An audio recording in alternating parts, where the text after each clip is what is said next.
Hey everyone, I'm Joe McNamee. I teach people how to buy and sell real estate for a profit without risking their funds. So this is a little different example here. This house is actually one, back when I used to do a lot of construction, I built this house. But it's a little bit unusual thing. You won't hear most builders say these kind of things. So it's a beautiful piece of property. It was an acre of ground. There was a single wide mobile home. Remember me talking about, if you watched one of my other videos, talking about an ugly mobile home I wanted to take off of a piece of property? Well, this was another ugly one at the other end of this road.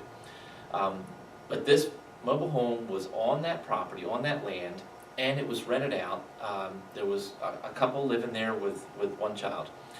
The person I bought the property from, that means I bought the mobile home, the property, everything from them. Now I did that with just cash. I think I paid like $8,000 for that, somewhere right in that ballpark. So, but before I bought it, I didn't use my cash. I used my end buyer's cash. So I had put the property up for sale. I had it under control with an option to purchase.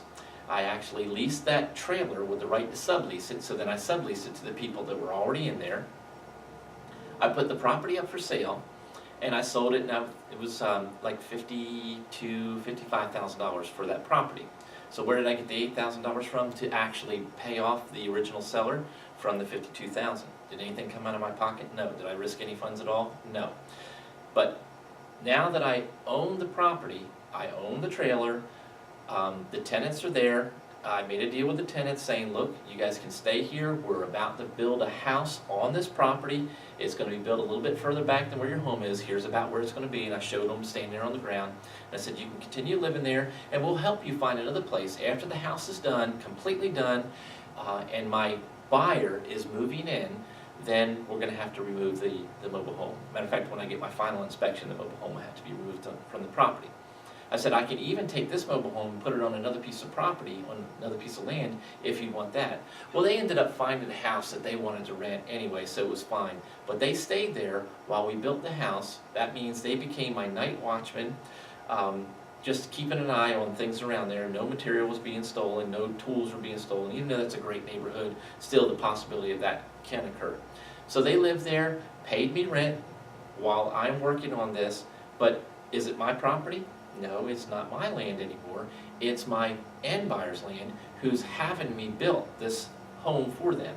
So I built this custom home. This is based on another house that I had built with some modifications to it, and that's the way they wanted this one built.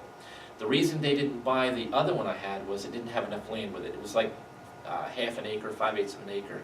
This one is an acre of ground, and so that's what they wanted.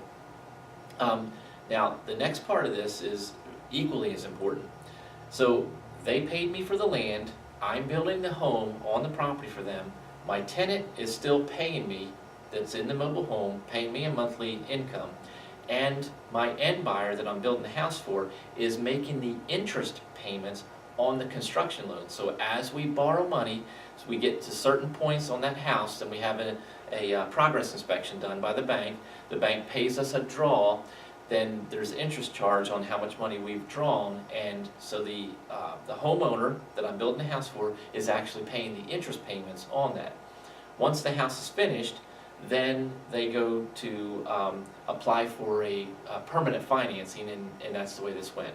So then my final draw comes in then, my final payment came in then, and then we were finished with the whole thing. So that's the way that I did that deal. A little bit different than your average builder, buying a lot, trying to worry about the underground utilities and paving and land clearing, and no income until the house is done, and go to closing if you get it sold, after you get done all the work, and then wait for your closing check. No realtor need to be involved or any of that kind of stuff. Okay?